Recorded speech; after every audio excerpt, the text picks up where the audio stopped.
Rīgas 64. vidusskola atrodas Rīgā, Purciemā, un tai nākamgad aprit jau 40 gadi. Šajos gados skolai bijis nemazums sasniegumu un panākumu mācību priekšmetu visu līmeņu olimpiādēs, gan individuālajās, gan komandas sporta sacensībās, kultūras un mācību jomās.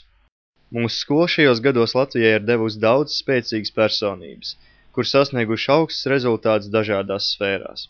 Mūsu skolā ir daudz izcilu sasniegumu sportā, taču īpaši izceļas basketbols.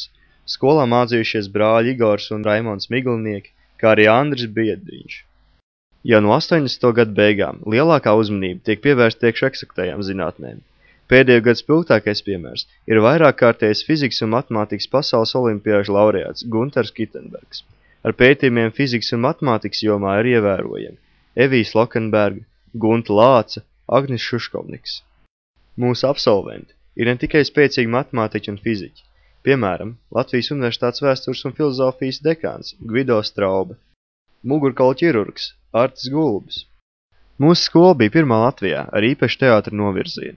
Šeit mācījušies tādi izcili aktieri kā Inārs Lucka, Diana Zande, Artus Skaimiņš, Juris Rīnieks.